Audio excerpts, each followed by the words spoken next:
Good evening and welcome. Today is Monday, November 18th, 2019. This is a regular meeting of the Board of Education. If we could please start with the Pledge of Allegiance. I pledge allegiance to the flag of the United States of America and to the republic for which it stands, one nation, under God, indivisible, with liberty and justice for all. Thank you. We have just come from executive session. We did not adjourn executive session. We will be going back after this meeting for a meeting with our attorneys. So we're going to start tonight with comments from board members. Torres, you have anything? I missed casino night, but I heard it was a success, so I hope everybody had fun. That's really about it. Okay. Pete? I don't have anything. Cynthia? Oh, I was going to say something about a casino, and it was actually the first time I ever went, and I'm sorry that I hadn't gone because I thought it was like a great night. Great job by the foundation. Laura? Yeah, I was there. They did a great job as always. Great turnout. We also had the town hall meeting. A nice turnout there. There was great conversation, discussions, and that was. I think we definitely need to do more of that because it does bring a lot of people's thoughts and ideas to us. It was great. Dr. Lennon also did a coffee at the high school in the morning, and that was attended well too. And he gave a presentation, which was very helpful. Just some information about some of the successes at the high school. He highlighted some of the programs, and he answered questions. And then also, I have had people ask me construction-wise about filters being changed and air quality. So. Marty, who is our Director of Facilities, has been contacting us on a daily basis, updating the board, what's going on, progress. That's been very helpful. It gives us a sense of what's going on, because there was a little gap there where, so now it seems things are running along smoothly, and he did say that he's changing the filters, that he is looking, asking questions about air quality and sort of inquiring, and so far it's been good. And so that's been brought to our attention, and we've been on top of that, and that's it. Thank you, Laura. I also did want to thank the PTA, Tara Zagers, for organizing last week's town hall meeting, and the administrators who participated, Mr. Albano and Ellen McDonald and Amy Goodman, and two board members who sat on the panel, Therese and Pete. Thank you for your time. And I also agree. I think there was a lot of really great questions, a lot of good discussion, ranging from curriculum to security questions. So I think it was really well done. And again, thank you to the PTA for organizing, and also to the school foundation for their efforts, and the president of the foundation, Regina Seifer, and all your work and your board's work. It was a great night. Again, all those proceeds go right back to our students. So thank you for that, and the grants that you give out. So thank you for that. Carl, did you have anything? Sure, just a couple of updates from our schools. Coddled wanted to remind parents that this Thursday, 11/21, there's an early dismissal at 12 o'clock for parent-teacher conferences. The middle school had a wonderful assembly today, Be the Change, aligned with our character ed and SEL learning, so that was a big success, and I know the students enjoyed it. At the high school, we're very pleased to report that Guidance has had parent information nights for every grade level, grades 9 through 12. They've done individual 12th grade meetings, and now we're starting on 9th grade. So the counselors do a great job. We appreciate that. I want to congratulate our varsity football team. They're going to the state semifinals on Friday. We're very proud of them and wish them well. And finally, one of our students we are extremely proud of. Her name is Emily Gersten. She is a phenomenal student and also a phenomenal athlete. She is a swimmer, and she has signed with Duke University to go to school there next year. We had a signing ceremony for her, and we wish her well. We're proud. Congratulations to her and her family. Also, just on the construction project front, a quick update, and we spoke about this at the PTA Town Hall, but I think it's important to say publicly, we're pleased that we are moving forward with construction on the second story at Coddled. If you're following our meetings and some of the communications, we did stop construction about a month ago. The noise levels were rising to a level that we felt were unacceptable, and we actually took some measurements. We've had plenty of planning meetings and working with our contractors. and we've made adjustments. We've moved very noisy work to a second shift. That has happened for the past 2 to 3 weeks. And we've just started to allow over the past 2 weeks quiet work during the days. We monitor this daily. We have people walking through the classrooms, and so far it seems to be working. Down at the former main entrance of Coddled, and what will be restored as the main entrance, we finally started on the security vestibule work. You may recall that over the summer, unforeseen circumstances, we found a 5,000-gallon oil tank that was not supposed to be there. It was signed off on as abandoned and removed. Well, lo and behold, it was not removed. So we had to go through some testing. It did slow us down. The good news is we're back on track, and you see the steel framing has gone up, the foundation is being poured, and we will move forward. To give you some time frames, the second story, we stopped for about 2 weeks in total. What the project managers are telling us and the architects is that will set us back approximately 1 month. There is a lot of coordination that has to occur, so we're still looking late February, early March for the completion of the second story. The vestibule, in a similar way, there was a setback. We're looking at maybe January for opening that new Coddled security vestibule. Up at the middle high school, we're also doing an interior security vestibule. There was some back order on the interior glass that has to be cut perfectly for this to be operational, but we do expect to have that completed by December, or by early December. So we're expecting that glass any week now, and we should have everything running up there definitely by New Year's. There's one last piece of the project, which is the Coddled playfield. We allocated a little over $400,000 to restore the Coddled playfield, drainage, new sod, some fencing. We have held that money aside, and we did not award a bid for the playfield. As you can see, anyone that's been down there, it's a staging site for construction equipment. It's quite a mess. Things are safe, everything's fenced in, but we're holding off because we want to think about that a bit more. We may want to do something a little more elaborate, or we may just go forward with the original plan, but I think over the next maybe January, February, in the winter months, or later in the winter, I think we should start more discussion on what to do next with the playfield. Right now, we have that $400,000 held. Lee can speak to this a bit more, but our contingency at this point is, for the most part, depleted.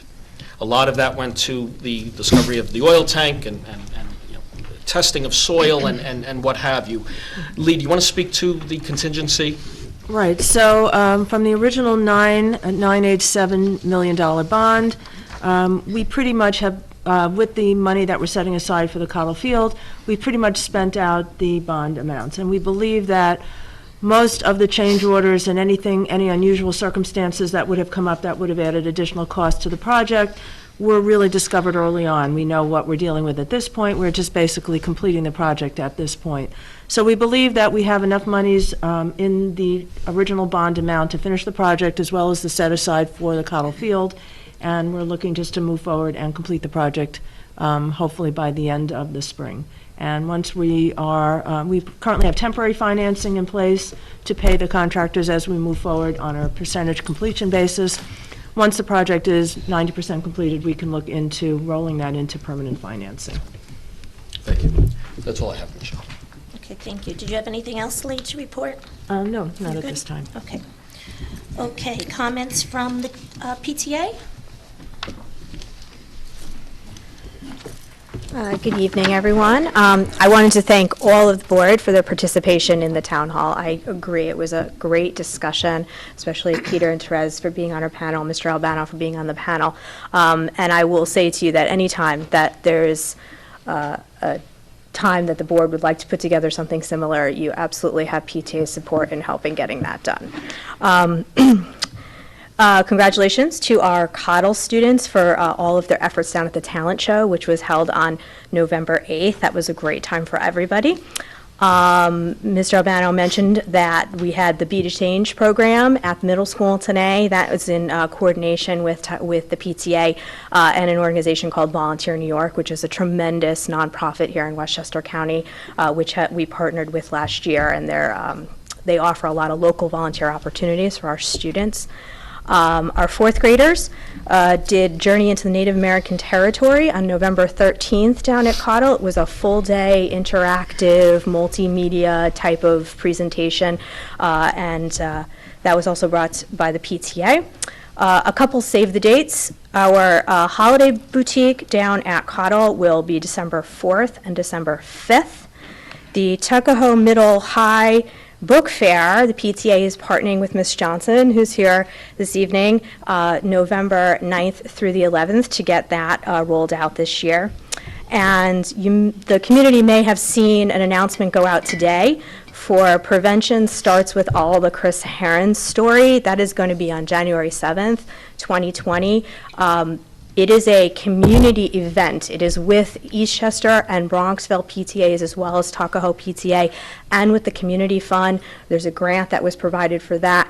If nobody knows who Chris Herron is, he is a former NBA basketball player, drafted by the Denver Nuggets, went to play for the Boston Celtics, who lost his career because of drug addiction. And he is an amazing speaker. The fact that he is coming to our community, every middle and high school student and their families should plan to attend this event. It will be at Concordia Auditorium at 7 o'clock on January 7th.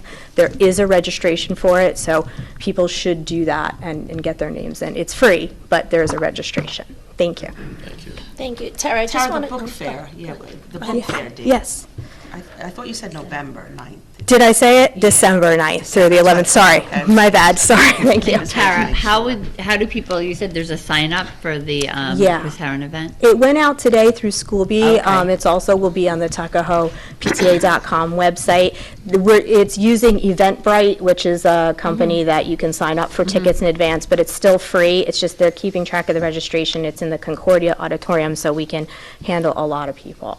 Great. That's Yeah, awesome. thank you. And I just wanted to actually thank you for that, because I think the joint work that you're doing with the Eastchester PTA and the Bronxville PTA doesn't go unnoticed. I think that's the most we've seen over the years, and I really think that together you guys are accomplishing a really lot of great things, so thank you for that. Oh, you're welcome. I did do an event with Eastchester PTA at the Yes, end of October as well. And the state and- legislators, yes. Yeah, and I will say the Eastchester PTA has been reaching out a lot for that, and we really appreciate that. So now seeing what everybody else is doing, it's nice, because we can get ideas, but we Yes, can also and work send together. our families there, Good, so, good. thank you.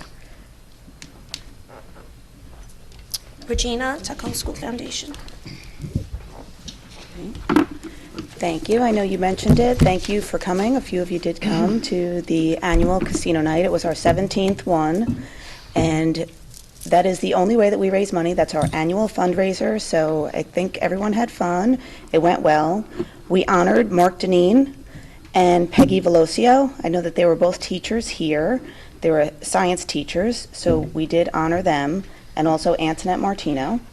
So they were the people we honored, and we raised money. Money that we raised will be used for the school grants, so everyone at the school can start thinking about things to ask us for, and school scholarships.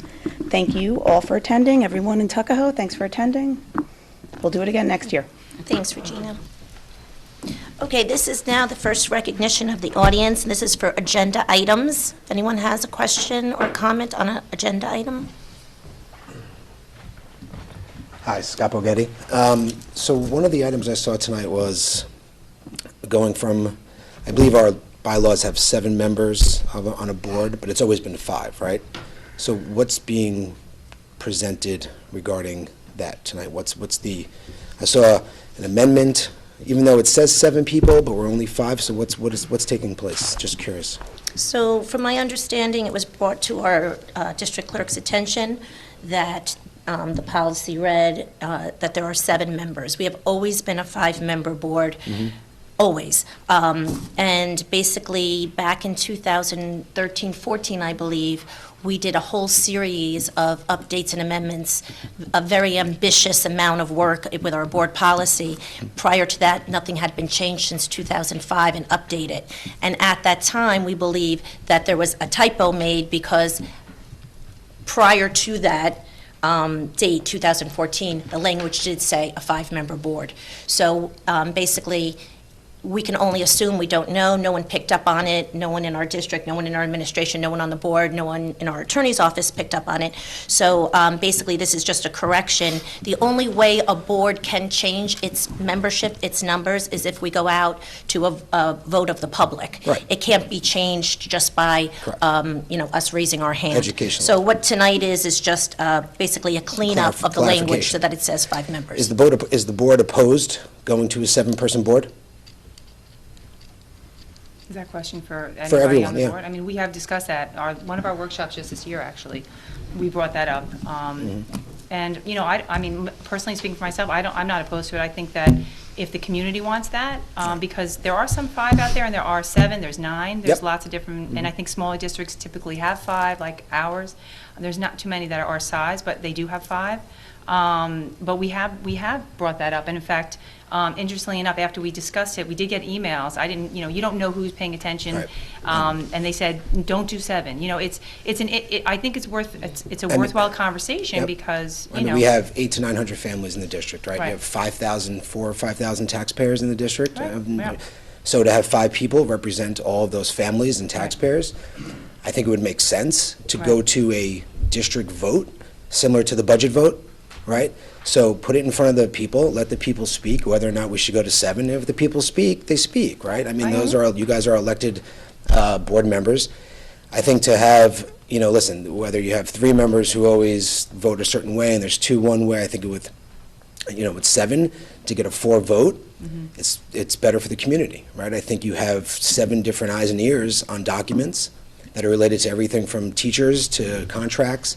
So I think you should take it to the public and let the public decide, just like a budget vote. Okay, thank you. It's something we could think about. And for tonight, again, it's just a housekeeping cleanup. Anybody else?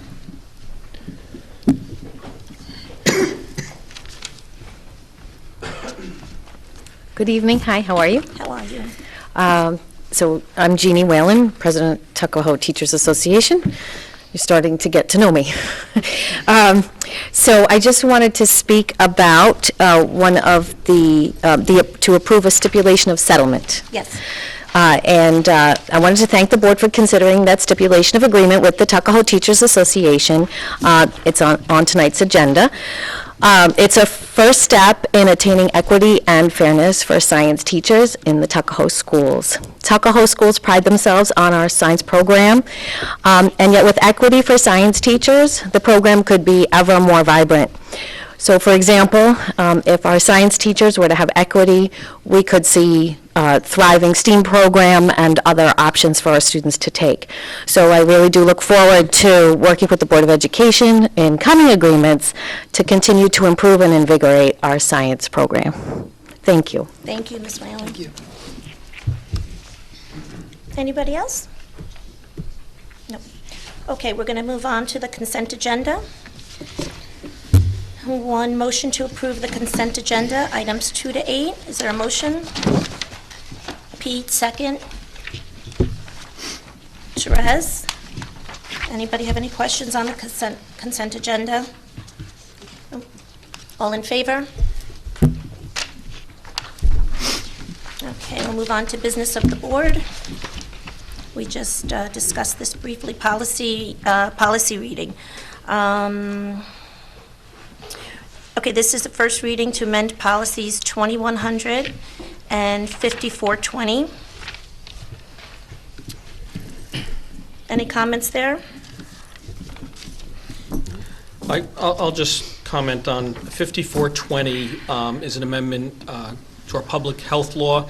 There were changes at the state level and requirements revolving around immunizations. And it removes the ability to seek a religious-based exemption for immunization. And it makes it a bit more strict for people to choose not to immunize their children. At various grade levels, we require immunizations, and we did have some parents inquire or question, and we are explaining to them this is a state-driven change. It's state law. So to be in a public school, you must abide by the immunization laws. So this is just really updating our policy to be aligned with the current law. State law. Okay.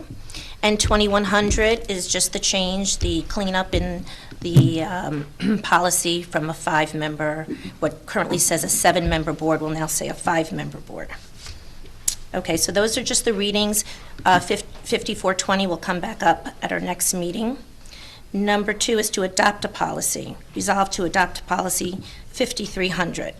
Is there a motion? Pete, second. Laura, discussion. This was in the Code of Conduct, right, Lauren? All in favor? Number 3 is to waive a second reading. Be it resolved that the Board of Education hereby waives the second reading of policy 2100. Is there a motion?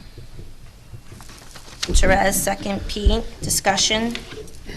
And then, because this is just a cleanup in the language, we're not going to have a second reading of it. We're going to correct the language tonight. All in favor? Okay. Number 4 is to now go ahead and adopt the policy with that changed. Resolve to adopt amended policy 2100. Is there a motion? Cynthia, second. Pete, discussion. All in favor? Number 5, accept a donation, whereas the Tuckahoe Union Free School District has been informed of donations to be made to the district, and whereas the district would like to accept such donations, it is hereby resolved that the district shall accept the donations from Cynthia Ludvigsen in the amount of $1,000 for the use of the purchase of jackets, equipment, and instrumental items related to the marching band. I think it's Christina. Christina. Oh, what did I say? Cynthia. Oh, I'm sorry, Give Christina. credit. Thank The you. right person. Thank you. Is there a motion? Cynthia, second. Laura, discussion. I just want to say thank you to Christina Ludvigsen. I believe she saw our band performing at one of our events and was so impressed that she offered this money, and we do appreciate it. It's very generous of her. It's wonderful. All in favor? Number 6, accept a donation. Whereas the Tuckahoe Union Free School District has been informed of a donation to be made to the Tuckahoe Athletic Scholarship in the memory of Augie Nordone at Tuckahoe High School. And whereas the district would like to accept such donation, it is hereby resolved that the district shall accept a donation from the Eastchester Eagles Sports Club in the amount of $750. Motion, Pete, second. Therese, discussion. All in favor? Number 7, pupil personnel agreements. Resolve to approve the following student service resolutions A through D for the 2019-2020 school year. Motion. Pete, second. Cynthia, discussion. All of these are basically outside service providers that the district uses for various reasons, and many of them revolve around requirements that we have. For example, the first one is for nursing. Nurses, school nurses are very hard to come by. We've had some transition, and this is adding a third company to provide substitutes, and sometimes it's difficult to secure substitutes, so it's just one other option if we have a nurse who is absent. Also, the one that is from $10,000 to $100,000, the bulk of that is to cover speech teacher services. We have a teacher out for more than half a year on maternity leave. We weren't able to hire a speech therapist directly, so we are working through an outside service provider to make sure students are getting their required services. So that's basically what you have in these 4 resolutions. All in favor? Number 8, accept an audit report. Resolve to accept the district's independent audit report for June 30th, 2019. Motion? Cynthia, second. Pete, discussion? This is Anything? just the audit report that was presented by our external auditor, O'Connor Davies, at a previous meeting. We're just doing the, now that the board's had a chance to review it and hear the presentation, we need the board to approve it. All in favor? Number 9, approve a MOA.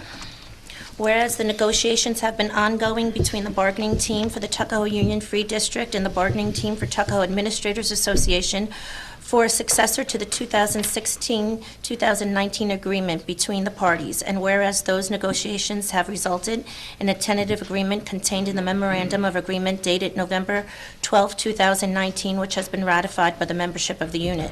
And whereas the Board of Education of the Tuckahoe Union Free School District has reviewed the terms of the memorandum of agreement and finds that a settlement consistent with the terms contained therein is the best interest of the district, now therefore be it resolved that the Board of Education of the Tuckahoe Union Free School District hereby approves and ratifies the terms of the aforesaid memorandum of agreement and hereby authorizes the superintendent of schools and the board president to execute a collective bargaining agreement consistent with the terms thereof.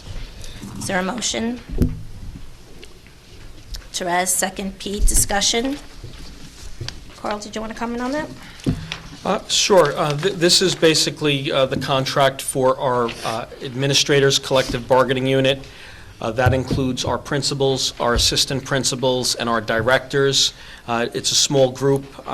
We met at least 3 or 4 times, Lee, myself, with representation from the administrators and our attorneys, and basically we came to an agreement, and this resolution is to approve that agreement, and then eventually we will execute a 3-year contract for them beginning this year. Great. All in favor? Okay, move on to personnel. Accept personnel recommendations. Resolve to accept personnel action items A through H as outlined below. We did have a last-minute addition there. Is there a motion? Pete, second. Second. Therese, discussion? Yeah, it was originally A through G, and now it's A through H because we added the appointment of the physical education teacher. Okay. Do you want to discuss anything there, Carl? No, pretty straightforward. All in favor? Okay, and that moves us, oh, no, one more, I'm sorry. Approve the stipulation of settlement. Resolved that the Board of Education of the Tuckahoe Union Free School District hereby approves the stipulation of settlement dated November 18th, 2019, by and between the district and the Tuckahoe Teachers Association, and authorizes the superintendent to execute the same. Motion. Cynthia, second. Peter, discussion. And this is the settlement that Ms. Whalen just spoke of. All in favor? Right, thank you. Okay, this is now the second opportunity to address.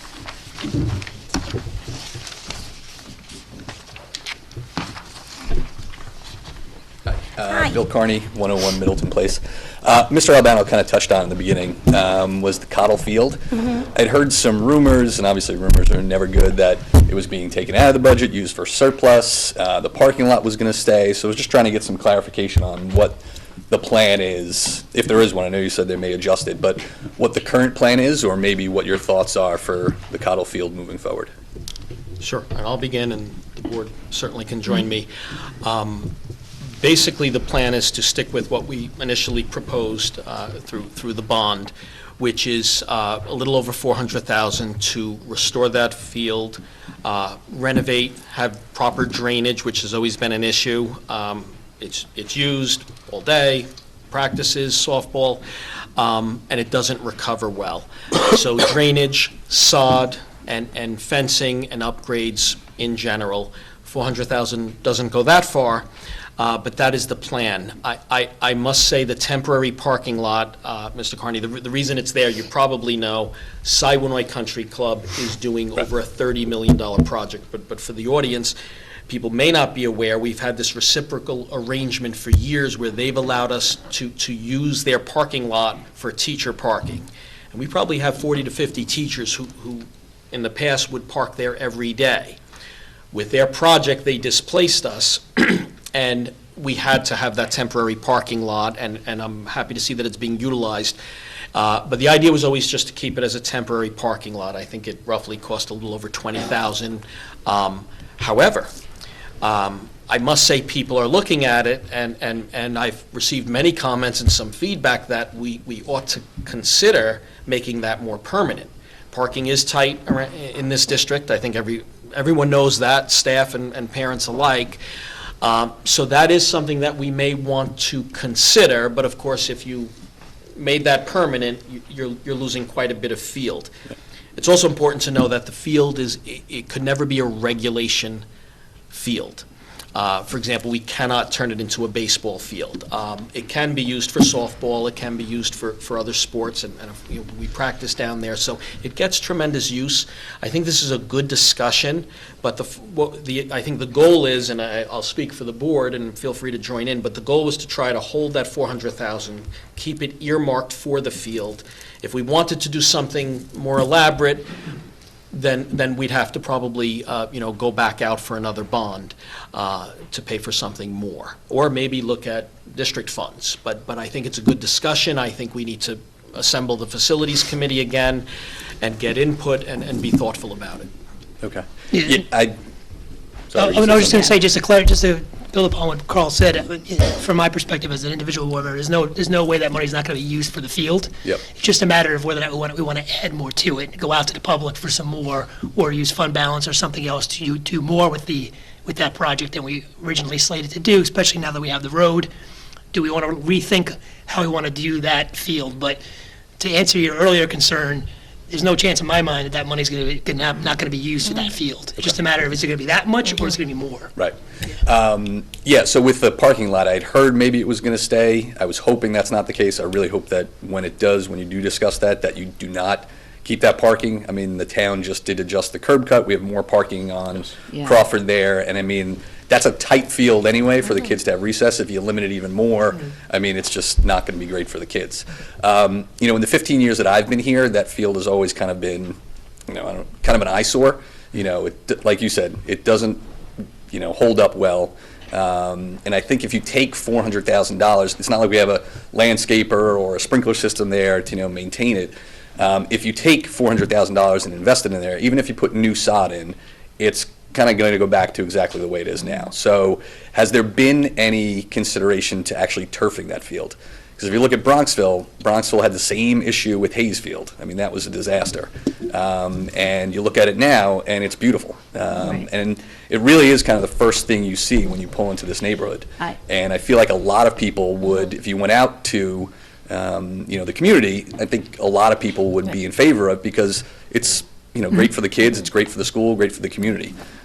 So whenever that does, I really hope you consider it, or have you thought about potentially turfing it? We're actually going to be working with the architect. He's going to bring forward to the board and to the community. We'll present what some options will be and what those options will cost, and then we will have a discussion with the community at that time. So I'm glad that you brought it forward, because, no decisions have been made. There have been no decisions made about parking there, but the one thing that we are adamant and have been was that we keep that money earmarked, that $400,000 for the field, and as Pete said, what we need to add to it will be something that the community will decide together. Okay. And one of the options is supposed to be turfing it. Okay. So, and I just have a question, actually.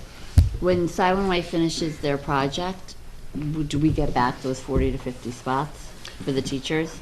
Is that still part of the? Good question. That is the plan. Right, And I okay. believe they have a solid year ahead for their project. But yes, they said they would go back to the original arrangement. Great. So before any decision is made, We will have a community discussion. Okay, great. Absolutely. Great. Thank you. Thanks for the clarification.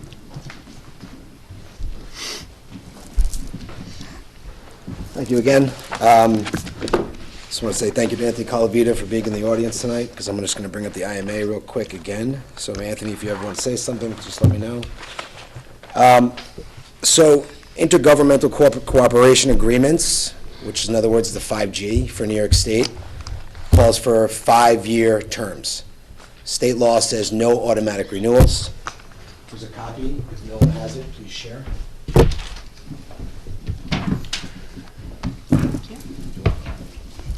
So, Article 5G of the New York State law.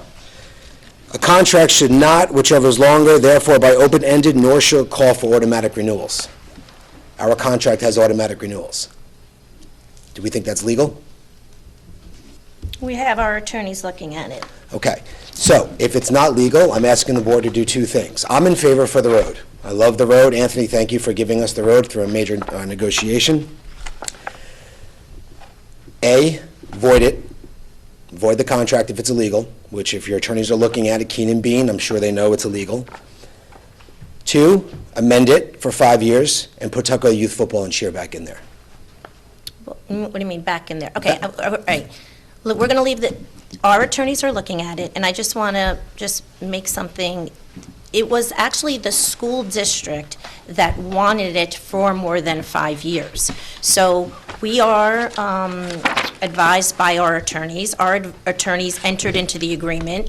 I have faith in our attorneys that they entered an agreement that was a valid agreement, but they're looking at it, and we'll leave it at that right now. Just one question. A 5G, New York State law, says no automatic renewals. It's black and white in here for the camera to see. When we get So an the answer folks back, at home Scott, when wanna we get see an it? answer back from our attorney, Okay. we will let you know. My second thing is, so under the New York State Controller's Office, Comptroller's Office, New York State General Municipal Law.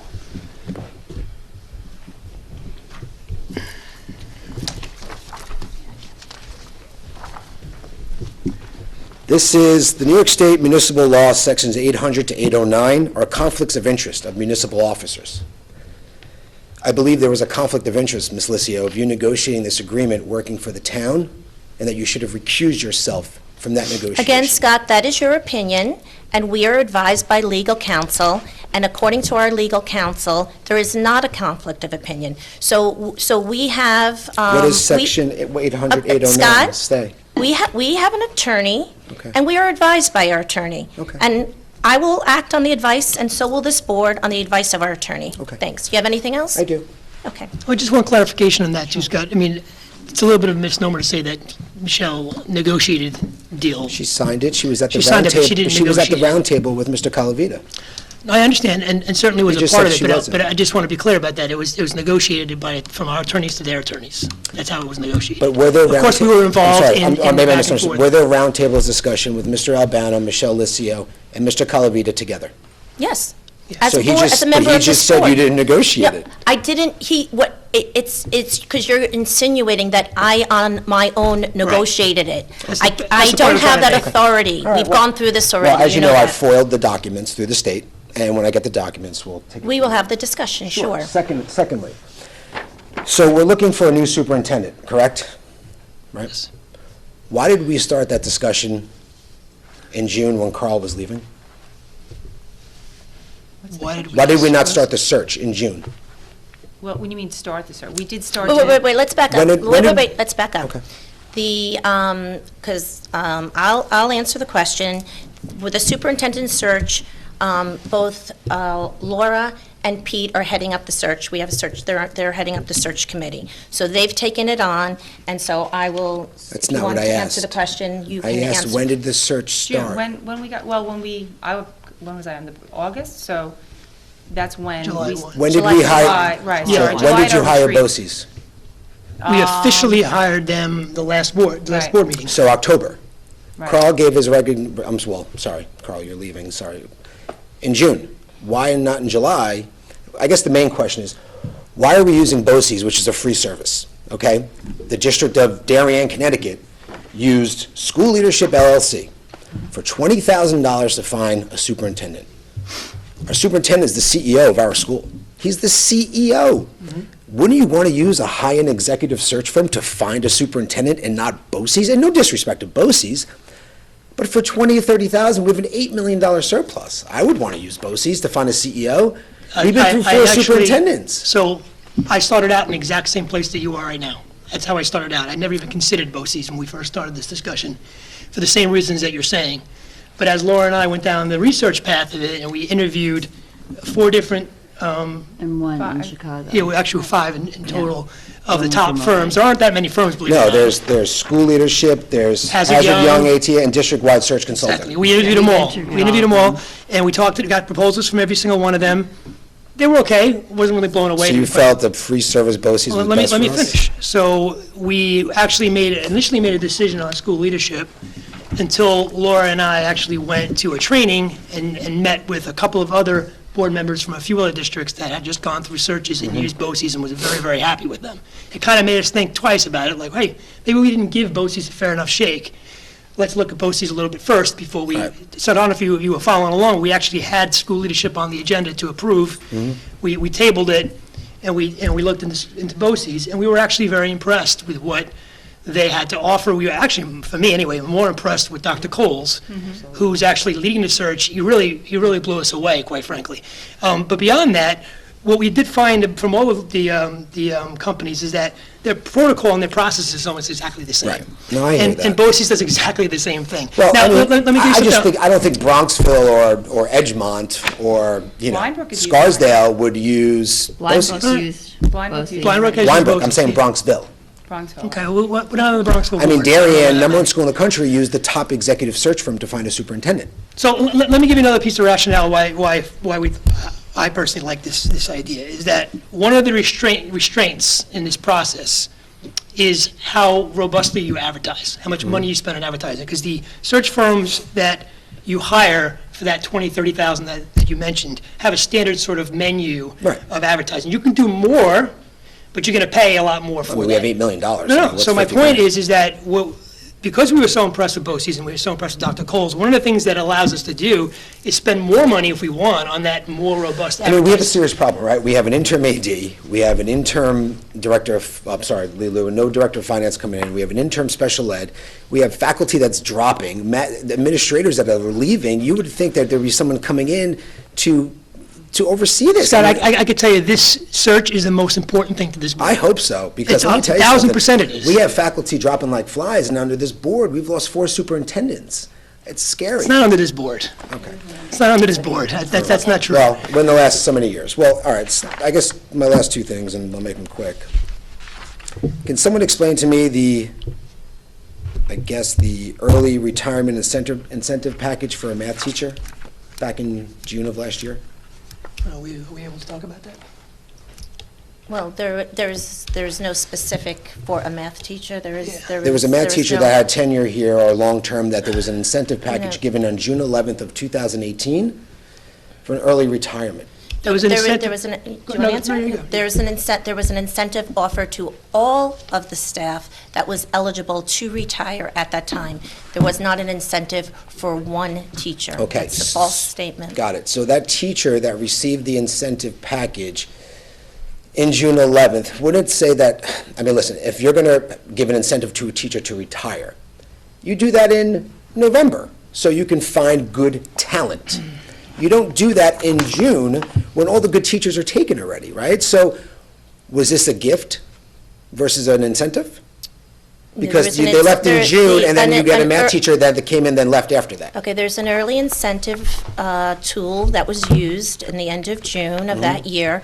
Incentive package is something that is offered, has been many times while I've been on this board, and many times way before I've been on this board. And it was a decision of the board at that time, and it was voted on, a full board vote, and it was approved, and it was approved by the Tuckahoe Teachers Association and by the board. And there was an incentive given, and that was the decision of the board How at much that was the time. incentive? I don't have it in front of me at this moment, I don't know. Did that teacher miss the deadline of October to file? No, their teachers, the incentive package that was offered, I don't have it in front of me, had a date to give for the incentive for. And my other underst- incentives over the years were also given after the October date. But So why it would you wasn't the give, I'm first just day. saying, why would the board give a teacher an incentive in June 11th when the school year's over? It And you was know the that teacher- decision of wait, this can I- board can I- at the Can I time. finish? You knew a teacher's retiring. This teacher's retiring regardless. So let's give this teacher an incentive. It was for any and all teachers, not one teacher. Well, that one math teacher retired and then one filed suit. I'm not going to mention names because I'm not allowed. I know the policy, and I think everyone in the public knows what I'm talking about. Did you or did you not have a private meeting with that teacher in your house without the board knowing? I did not have a private meeting with a teacher in my home without this board knowing. And if you're going to insinuate things... Mm-hmm. not. I'm asking a question. Okay, well, we're not going to talk about specific teachers and specific conversations and the confidentiality of a teacher's privacy. So... I didn't mention any teachers. I didn't say. Okay, okay. Well, I foiled that as well, so we're That's going to fine, find and that when out. when you get your information, you will see So I guess my exactly. last thing- There's a process, and in any situation where a board member is contacted by a staff member, by a parent, by a community member, there is a process in which we will tell them what the correct procedure to go through. And that is what happens with all, and there was a procedure, and it had to go to the superintendent, not to the board, and that's what It went the to the directive was superintendent. given. Who signed the agreement? Of the incentive? I don't have it in front of me, but if I signed it, it was with the authority of this board. Authority of who? The sports? Of this board, with the board. authority Oh, of the this board. board, Okay. because I as thought you you said I had to know. go to the superintendent to sign. No, I said, any conversations go, if there's a concern, a conflict, it all goes to the superintendent first. And if it comes through to this board before that, it is directed back I to the just find it baffling superintendent. that we give a teacher $18,000 to retire early in June when we knew they were retiring, when there's no good talent left to hire. Okay, Fact. That's a public. okay, is there anything else you have, Scott? Yeah, so when Okay. board members come into the school, do they have to be announced? When If board you enter, members- if you enter the school, any board member, what's the policy to come into the school? Well, If you're coming as a board member. If you're we coming to as the a board member or Go to the not? desk, we go No, to, no, we not go or not. to, Not or not. If you're coming here as a parent, then you're a parent. You still have to notify the superintendent of your entry into the school, and the superintendent has to notify all the principals of the school, of Coddle, middle school, and the high school. That's the rule. As a parent, you're still a board member. You're coming in with authoritative Okay, figure. well, so what's the point? Okay. The point is, my understanding was, and I may be wrong, but last year, a board member approached a middle school teacher to get her daughter's grade changed. okay, so, all And right, that I'm going to teacher, stop you. I'm that gonna stop teacher you. never came I'm gonna stop forward you. No, because they did not have Scott, tenure, Scott, and it's I'm gonna on record. Scott, I'm going to stop you, because you are not to talk about any student, specific student, board member, or insinuate something that you don't, that you don't know to be true or not true, or nothing of that nature has come to the board. If you have evidence of that, and you would like to go to the principal of the school with something, or then to the superintendent, you may do I so. thought it was in- documented with the middle school principal that he already had the meeting and he knows Excuse me, about the teacher. Scott, this is not the forum to be discussing. A board member coming in and trying to get that person's grade changed? That's a No, public. it's not, no. That's public knowledge. It is not public knowledge, no, it's The not. teacher didn't come forward because they didn't have tenure and they were scared. The math teacher still works Scott, here. I don't know anything about what you're talking about, and no, nothing came before I this think if board the in middle in school this chief discussion. principal's asked, he will confirm this. Okay. And I think the fact that this teacher. I'm not sure where you're getting your information from, Scott. I mean, did you speak with the principal, and the principal told you that? This is a fact, You spoke with the teacher, Michelle. the teacher. This is a fact. How's that a Scott, fact? I don't know where you get your It's information documented, from. Michelle. If you have the evidence of that, then bring it to the proper I channels. foil- This I is not foil- the proper I channels. foil that as well. When you get it, then you'll bring it Okay. forward. So I Thank you. appreciate you guys looking for Anything that. I else may you have have? been avoided. You have anything else? No, not yet. I will. Okay, Next thanks. meeting. We'll see you next time. Okay, anybody else? I'm sorry. Can I just follow, Dave, before you go, Sue, just real quick? Dr. Coles is coming December 2nd. He's going to come and do a district-wide stakeholders input meetings. He's going to be here during the day, and then he's going to be here in the evening. So we are going to start to get that information out, and I encourage everyone to come. He is the superintendent of Southern BOCES, as Scott pointed out. And again, just to back up what Pete said, that, again, was not on our radar. However, and I did come onto the board in July, and I know that Scott's thinking that we're just sort of, taking our time. I spent numerous, myself and Pete, hours and days researching both search firms, reaching out to districts, talking to other board members, and we did do a thorough research. And Dr. Coles is going to do it the exact same format. He's going to post in the exact same venues, and it comes down to who's at that time looking for a superintendent job. It's the pool that we're going to get. It's going to be the same pool as these other search firms. So I encourage people to come on the 2nd. He'll be here at the meetings. He'll also be in the building, and he's also going to have a form, and we will send that information out, and we will keep you posted on all that. But we have spent a lot of time working on that. And when you meet Dr. Coles, and you see, he oversees 32 districts. He's been a superintendent of BOCES since 2013.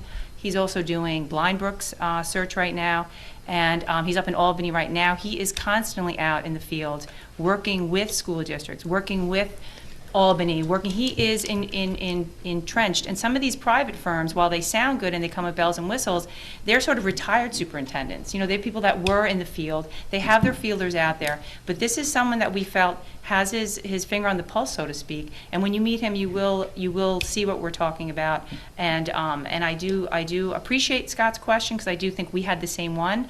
But it's not from lack of work on our part, certainly, and it's not from just making up a very quick decision. We put a lot of time into this, and again, Scott, thank you for your question, appreciate it. Can I just make one comment, though, and this is not necessarily aimed at you, Scott, it's just a general comment, though. This is speaking from somebody who before was a board member didn't pay much attention, okay? But I think if you're not going to pay attention to what goes on in these board meetings week to week, you need to be careful about what you come back and complain about on the latter end, because all these items that you brought up today were available to discuss in public at the time that they were actioned and voted on, and you weren't around for that. And that's okay, because like I said, I wasn't there either. But I think you have to have a little perspective. There is a process here. There's a time and a place to challenge some of these things. This is all done in public. So at the time the IMA was going forward, the time the incentive was going forward, that was the time to bring this up. So I just want to make that point. You can bring up as much, that podium's yours. You can say whatever you want in terms of complaining and so forth, but just have a little perspective about the fact that there is a process here, and there's a time and place to bring your concerns forward before they're actioned. You're asking us to go back and look at things that have already been actioned. That's the only comment I wanted to make. Thank you, Pete. Thank you. And thank you, Laura, for your work on the search. Thank you. Anybody else like to address? Hi, Sue Fleming, 16 Bronx Street, Tuckahoe. I had one question on the superintendent search, which would have segued nicely into what Laura had said, but with Pete's reference to items that had been previously discussed, specifically the IMA, I'm sorry, I have to piggyback on that. You know, we're not all educated with respect to law, with respect to the different requirements. I was around during the IMA discussions. I had spoken at length with several of you, expressing my frustration that the town would actually commingle our students' safety with the usage of facilities. I felt that there was no reason whatsoever why those two items should be together. I mean, for me, that's not reciprocity. That's not a reciprocal arrangement. A street for our students' safety, I just didn't see the connection at all. To this day, I do not see the connection between our student safety and the use of our facilities. I still am waiting for someone to explain that to me. However, I do think that when the discussion got to that point, and many of us realized that things were so bad that, yet again, Tuckahoe had no choice but to just accept whatever came in front of us. You know, our hands were tied. We were not getting the street. It was not going to happen. Every single day, I would watch children near misses, and it was horrible. So we didn't have a choice. But I do also want to state that in terms of process and protocol and what the right thing is to do, you know, there also is something with the New York State School Boards Association. And in their model code of ethics, it states that all school board members must publicly disclose the nature and extent of any personal interest in any proposed contract or agreement that comes before the board and recuse oneself from voting as appropriate, close quote. I was a little despondent during the whole situation. I was not coming because I was so disgusted that the current board at the time, of which two of you were not part of it, so I am, you know, not including you in this. I was just so disgusted that our board did not stand up to the town. I don't know if the nature and extent of this conflict was stated. You know, you are an employee of the town. Your boss is sitting right there. You signed an agreement with your employer. I'm not saying that you would have ever done anything improper. It's just one of those things. It's a safeguard. It's just it's put in there so the public has the knowledge. I don't know if the public knows that you're employed by the town of Eastchester. I'm not saying you would do anything improper. I'm simply stating what the School Boards Association puts in their model code of ethics. And they also state that one must never use one's position as a school board member to benefit either oneself, a family member, any other individual or entity in a manner inconsistent with the law, or one's sincere belief that one is acting in the best interest of the school district and all stakeholders. And I know you all know, because almost all of you have children that have participated, or friends have participated in Tuckahoe Youth Football and Cheer. And I don't think that you would look at that entity and that group and say they're not stakeholders in this. And I think to represent stakeholders, what I try to do is I try to make sure that everyone's represented, every part of the community, whether it's whatever. So I would have included it in the dialogue. I would have said, hey, I don't know what the sports council is. I don't know if it's a proper noun. I don't know if it's an actual thing. Okay, so that's all I'm going to say on the IMA. With respect to the superintendent search, Laura, that was primarily my question. You approved him last month. I know Blind Brook is being advertised. It's everywhere that you look. I just didn't know what your anticipation was with Tuckahoe, when that would go out, when you would expect your first round of interviews. Right. And Right. that was my So, question on the superintendent. Yeah, so the process is that when he comes in and we put that together as far as what is the community, both the school district, he really tries to hit everybody. So he starts with the board and then he goes out and we put together what are we looking for as a community, as a district, and a superintendent. We put that together and that gets posted. So that's going to happen early December. So we have a whole, and if you're at the forum, Pete did a great job. We have all the dates down. You have to sort of coordinate that with him. And so once we get that together, early December, it gets posted. He starts interviewing. We get committees together. It's a one thing that when I spoke to over 15 districts, both with two workshops I went to and with calls, and every single one of them says, I never want to do this ever again. This is the most important thing as a board we're going to do. It is the most time-intense thing we're ever going to do. I don't know about you, I don't get paid for this, okay? Right. I'm volunteering. I'm doing it for my kids, I'm doing it for your kids.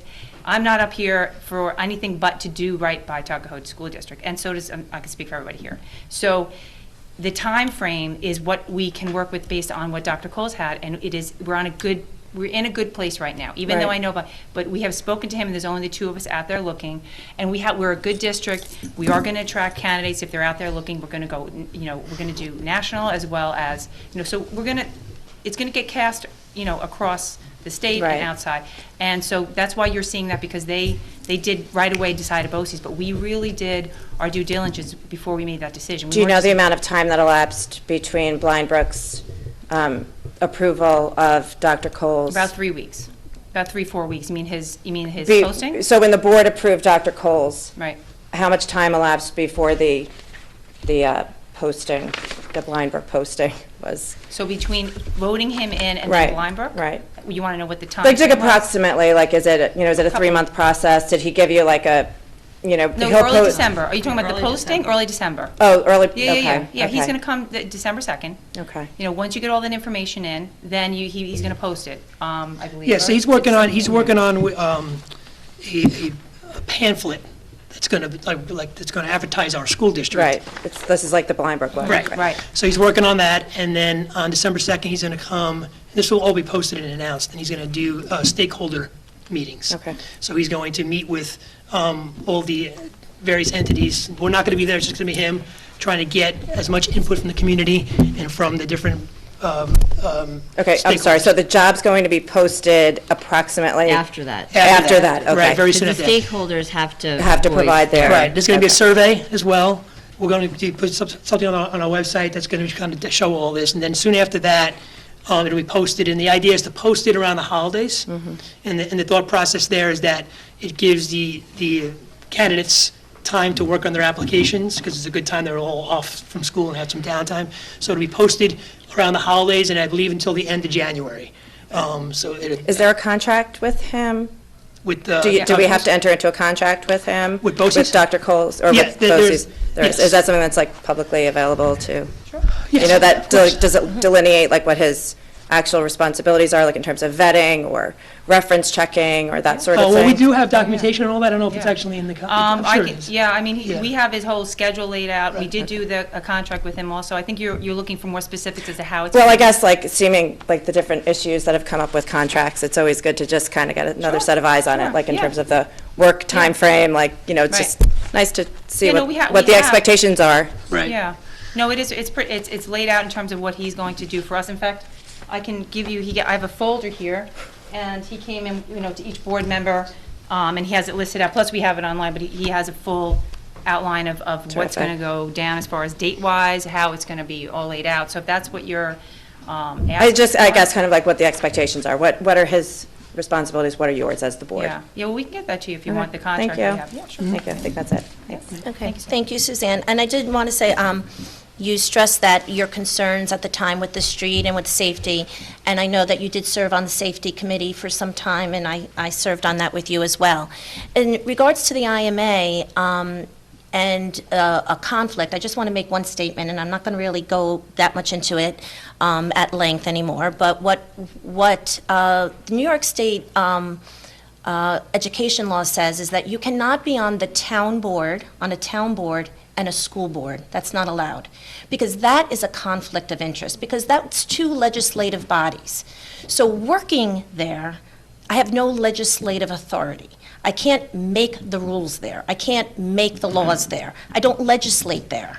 So that's, you could see where there would be a conflict if you legislate it on two boards. Now, if you are on the board of an organization that enters into agreement, you should say that you're on that. And that did not happen here, because there were board members who are on boards who should have maybe possibly said that, because they represented the very leagues that are... I completely agree with No, you. wait, Again, let me finish, Suzanne. So I didn't, what I'm not saying saying is- that there was No, a conflict. Suzanne, let me finish. What I'm saying is that the concern seems to be that nobody knew at the time that this agreement was taking place. It's not what I said. No, I'm not saying it's you. I'm trying to clarify that it was well-known at the time, what the agreements were, and there was plenty of opportunity to discuss, and there is always opportunity to discuss if there are concerns and someone wants to bring a concern forward, or if a circumstance could change. It cannot be discussed or can't be considered. So to say that it wasn't known or no one knew what the agreement was at that time. I did not say that. Okay. We're having two separate conversations. All I'm saying is that board members are required, not required, but the School Board Association, in their model code of ethics, states that all school board members should publicly disclose the nature and extent of any personal interest in any proposed contract or agreement that comes before the board, and recuse oneself from voting as appropriate. May not be appropriate. I'm simply stating I understand, That but wa- you know was what? the nature and If extent. you had to recuse yourself from every interest you had, I'm just we saying, wouldn't be was able the to vote nature on and anything. extent, was We the wouldn't nature be- and extent, Excuse me, Scott, let Suzanne finish. I'm just Finish, asking if Suzanne. the nature and extent was disclosed. That's all I'm asking. Okay, and I explained to you what the New York State education law states, that you can't be on two boards, and I'm not. Michelle, in 2016, you were giving a position for $52,000. Scott, you haven't been addressed. Would you, I don't know, is it I'm- about, I'm talking about, you're saying you're not conflicted, so let me I am not finish. conflicted. Okay, so Chris Polito, who works under Anthony Calavita, right? who? What's Glenn? Oh, you know Sorry, what, Glenn, Scott? Glenn Scott, Polito. if you're addressing the board, you address the Sorry. board. Mr. Calavita is Okay. sitting in the So Glenn Polito audience. works under Mr. Calavita, correct? Who?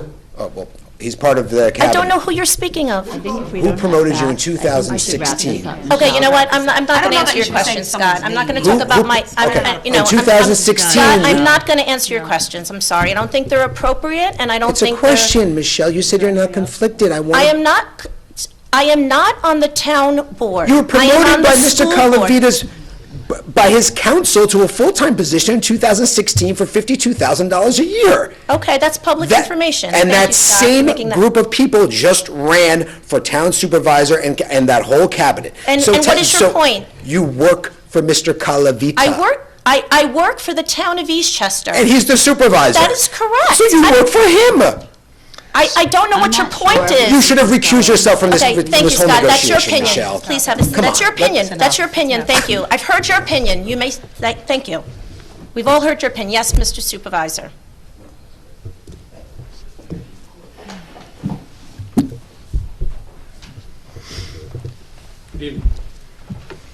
Normally, I come here for a school board appreciation week or for a workshop session or for some safety committee meeting or the like.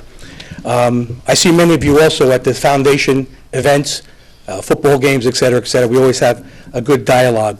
But I wanted to come here tonight because of some comments that were made at the October 21st meeting, and frankly, tonight.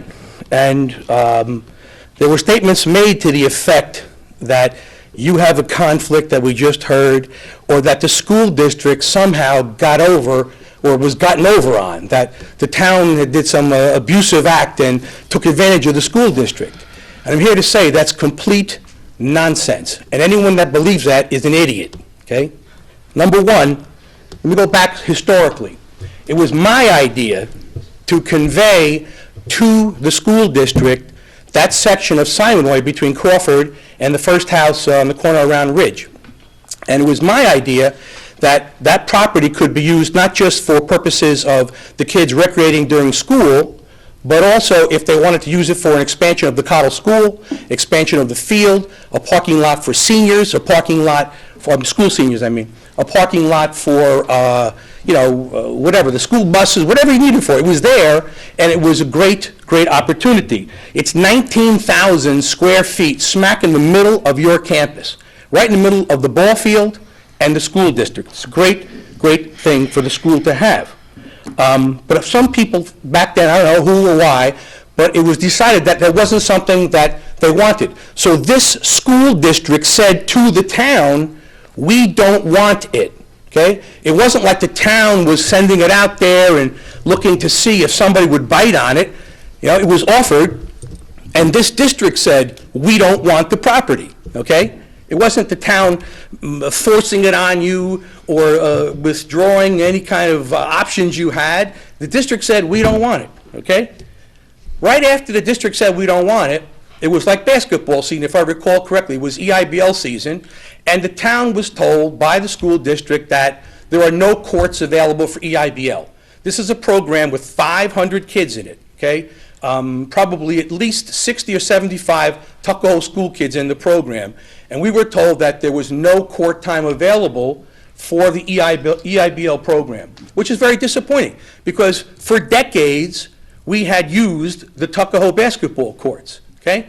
So it worked out. We always did this little dance every year, and we would say, okay, can you give us how many hours here, how many hours there, and what about the turf field and whatnot? All the while, notwithstanding the fact that we were being excluded from court time or field time, Parkway Oval was available for this school district. Handle Field was always available for the school districts. As a matter of fact, the football team is practicing up there right now. And we are delighted that we have lights on the field for the school kids to use to prepare them for the state championship that I know they're going to win. The Leewood tennis courts, the Lake Isle golf courts, the Chester Heights field, all these fields are all available no matter whether we get courts or not, or whether we get turf time or not. It's always available to the school district. So when this second generation of the donation of the street to the district came around, the town of Eastchester said, well, while we're doing this, let's memorialize what the town has used for decades. Let's be clear, this is decades of use that the town has used school fields and the courts for basketball. So that's where this whole notion came with regard to the town using or writing down, what things we had to use, fields and court time. And it wasn't a negotiation, it wasn't adversarial. It was a matter of saying, okay, we can give you this property, let's firm up the time we're going to have courts. And I think we introduced camp for the first time. I know there was a couple of camps that paid to use this facility, but we had our little Camp Rainbow in here. Anyway, so the whole thing proceeded. We ended up doing it. But one of the most important things to note that I think is being glossed on or not recognized is that this school district did not pay 1 penny for 19,000 square feet of space in the middle of your campus, not 1 dime. When this district went to purchase that property on the corner of Ridge, or maybe the second house in from Ridge, for I think it was $600,000, the district voted it down, right? You had a 5,000 square foot parcel there that the district decided, maybe for other reasons, not just about just facilities or field space, but it was voted down. Now, take something almost 5 times that big and think what that's worth to this district. And that was given to this district for free. In addition to that, there was no land exchanged between the school and the town. Nothing. When the Eastchester School District received, what's it called, the street, I forget the name of the street, in front of the Eastchester School District, there was approximately, I think it was 120,000 square feet, whatever it was. The school district for Eastchester gave the town of Eastchester the exact number of square feet over at Greenvale School Field, so that the Handle Field could be increased in size and the Greenvale Field would be reduced in size. So this district, when it got that 19,000 square feet, did not give the town of Eastchester any money and gave it no land. The only thing that we asked for was that we could get a memorialization, a written document indicating that we would be able to have courts and we would be able to have some turf time and some field space over at the small Coddled field. That's all that happened there. A couple other thoughts come to mind.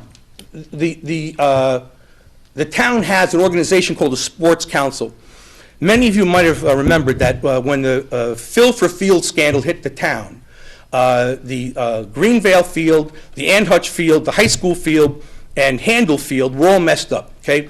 And I did not vote for that. I voted against it, as a matter of fact, when it came up, contrary to what was said recently. But I had to clean up the mess, and we did. We did a great job. It worked out very well. But during that period where everybody was out looking for fields, there was just total chaos. There were people practicing on the parking lot at Lake Isle. There was fields being, taken and throats being cut to get field time all day long. So I thought it would be a good idea to create a sports council.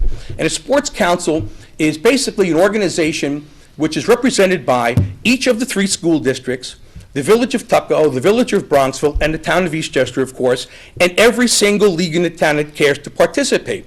And what we do is we basically take the entire population of all the fields, including the school fields, and we parse them out to the different teams based upon what their requests are. And we also have an understanding that if your league doesn't use a field, say on a Saturday afternoon, well, you'll let the town know, and a sports council will reallocate that field to someone else that could use it. So it's worked out very, very well. But you got to be in the sports council to participate. And we also noticed that there were a couple of spin-off leagues that were created. Like in the baseball area, there were certain leagues that were created because parents were upset with the existing league. This football league that's referenced also was created, along with a Bronxville football league. Now, even though all these leagues are all forming, the fields aren't multiplying. The leagues are multiplying, but the fields aren't. Still the same number of fields. So we're trying to accommodate everybody's request for field time. And when they go to the sports council, you're pretty much guaranteed to get some solid field space. Now, also, with regard to the perspective of sports and recreation in a town, this is about all the kids, and it's about all the kids in the entire town. Our recreation programs are not restricted to Tuckahoe kids or Bronxville kids or Eastchester kids. We don't parse out the fields that way. All of the teams, all of the leagues are from all of the components of our town. That's what it should be like. The kids should be friends with each other. They should be playing together. And if there's a certain segment of one group or one sport, one team, that's all predominantly one school, that's wonderful. I mean, God bless the kids. Hope they do well. But, to indicate somehow that there should be some kind of preference or priority for a league because a lot of kids go to one school, I think is doing a disservice. All right? Like, for example, I think this gentleman, I never met this guy, this gentleman here, he said that there's approximately 80 kids from this school that are on the football team. Okay? But there are 65 kids from this school that are on EIBL. And also, there are dozens and dozens more than that play soccer, or that play Blue Devils, or that play TYA, or that play Little League. And all those teams use all of the fields. I think it's important to note that. It's just not just about a small group of kids from one school using a field they're familiar with. You're got to be able to go and travel throughout the town, as all the other leagues do. The other thing I think it's important to note also is that I looked up the usage of time of this football team on the Tuckahoe field and compared it to soccer. It's way more than triple the amount of hours that the football team used over the soccer league. And the soccer league has 1,600 kids in it, as opposed to 80 in this football program. And don't get me wrong, I love football. I'm a football guy stuck in a baseball town. To have a new football program, I think is fantastic, okay? And I'm very, very supportive of it. But, you know, to somehow indicate that there was some slight here, I think is inappropriate. Also, you know, the town of Eastchester, in addition to making Parkway Oval available, Chester Heights available, Leawood Courts available, Lake Isle available, we also do a lot for this district. You know, you need new parking on Crawford, we make it happen. We rearrange the spaces on the other side of Crawford to make it happen. We paved the front of Coddled School. We put up the basketball court in the back. We, you know, when Coddled Field was repaired, we did a lot of the repairing. We did that work. The town of Eastchester did that work. We pick up the garbage here for free every day. I mean, think about what that would cost this district to quantify garbage pickup every day for all of these buildings. It's expensive. It's extremely expensive, but we do it. But the town of Eastchester could easily apply its resources elsewhere. I'm gathering there's a sense of entitlement that, you know, there's a demand for a field that is to be had when it's wanted, when they want to use it and where they want to use it. I don't see how that would be appropriate based upon what I know about recreation in the town and everything that the town does for the district. We could easily spend our money elsewhere. We could easily spend all of our resources and personnel, especially in parks, doing other things other than preparing for this district to use our fields. And the times that you guys use our fields are a lot more than the times we use your fields and your courts, okay? So, you know, this quid pro quo I don't think is appropriate. The termination issue was brought up at the last meeting also, that somehow the town is, you know, in total control here. This district can very easily terminate the agreement. Just don't give us the time. You know, breach the agreement's over, that's it. And everything reverts back to the way it was. So to say that there's no way out is also, I think, disingenuous. As far as the conflict is concerned, there is absolutely no conflict whatsoever by Michelle Lischio, you know, being on this board and working for town government. She is not in a policy-making position. Therefore, by law, there is no conflict. The fact that she is there, was there, and was there way before she became a school board member is, you know, is all you have to know. I mean, the fact that she is coming under assault here for her service to this district, I think is ridiculous. She's worked very hard to provide for this district, to do right by the kids of this district, and to say that she shouldn't have inked an agreement, I think, is ludicrous. Also, even if she did recuse herself, which she didn't have to, even if she did, it still passed 4-0. Why? Why did it pass 4-0? Because it's an outstanding deal for the school district. You got 19,000 square feet to do with as you please in exchange for memorializing some historically given court time and some field time. No money, no land in exchange. And that's all I think has to be said. I don't think I can really you know, address that much more. I have a little bit of a cold, unfortunately, so I'm a little bit dry. But you know, I just don't know that you should categorize what the town did as like there was no choice in the matter and we had a gun to the head of the district. It was our idea to give the field to the district, you know? And the district didn't want it in the beginning. And now, when it came around to round 2, you got your field. I mean, excuse me, you got your street. And all we asked for in return was a little bit of court time and some camp time and some field time, which we'd had for decades. So, any questions? Does anyone have any questions? No. Yeah, Thank you. That was very good history. Well, I had letter after letter from Mr. Albano. What are we doing? Let's go. Hurry up. We want this to happen. We want to make this happen. And, you know, of course, we did the best we could, but you got a lot of lawyers in the room. Nothing gets done, right? The old joke. Oh, and that reminds me of another thing. With regard to the term of this agreement, our lawyers and the school district lawyers all agreed that the extension is permissible under law. If it's not, you have your remedy under law. Thank you. I'm going to just say one thing regarding Mr. Collins' speech, but it was great. Thank you, sir. Appreciate that.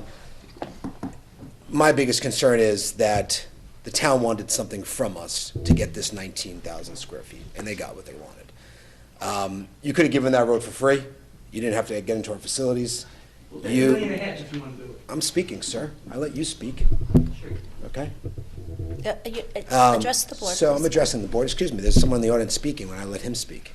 So you could have given us that road for free, okay? The board could have got that road for nothing.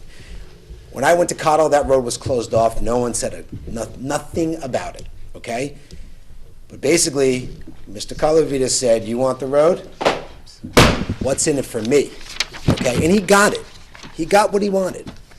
Just like that, what's in it for me? And he got his facilities into our school. Regardless, let the lawyers look at it, because we all know there's no automatic renewals in that. And I like to see the first draft of it, which I foiled, because if Tuckahoe Youth Football and Cheer is in that first draft, I want to know who redlined them out. Because when I get my hands on that first foil, and if Tuckahoe Cheer and Football is in there, we're going to find out who redlined it out. Whether it be the town, and if the town redlined Tuckahoe and Cheer out, that means the board didn't stand up to keep the football team and Cheer in the red line. Okay. And I can't wait to get my hands on I that, don't know where you and get all the your- other New York State Scott, foils I'm I sorry, requested. how do you know that? 'Cause I'm new to the board, so I appreciate this information because you're kind of. I'm asking. I don't It's a know. learning process for me, and I appreciate Sorry. it. And actually, and same How with do I know Mr. what? Calavito. I don't, this is all a learn, but I'm curious how you know these things. Like, how do you know that it was redlined?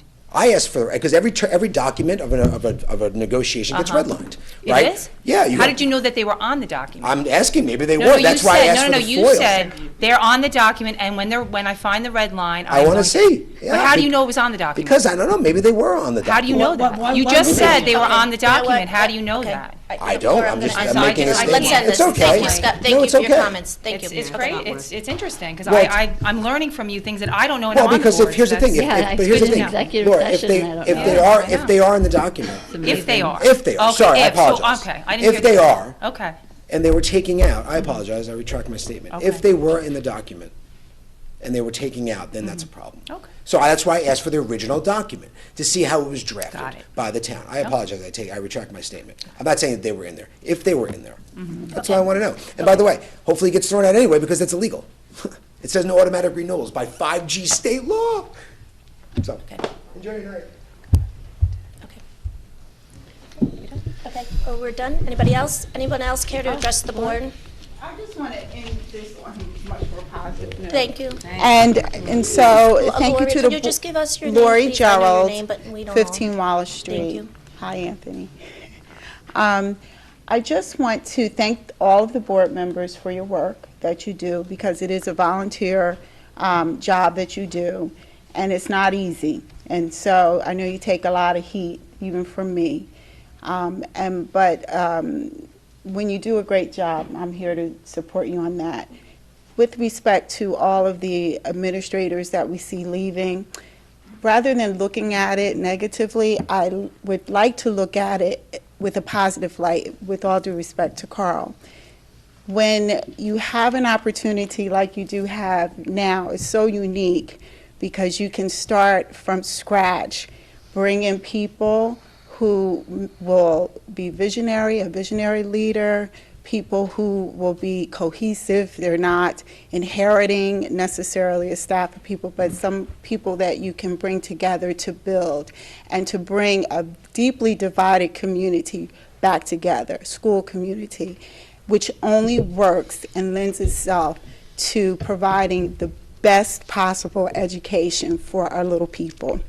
That's it. So continue to do a great job, and I support you 100% on that. And yes, I do want to serve on that board, on that superintendent search again. Okay. Thank you, Lori. Thank you, Lou. Thank you. Okay, we are not going to adjourn because we are going to be going to executive session. Our next meeting will be December 2nd when we have a board workshop, and a happy Thanksgiving to all. Thank you.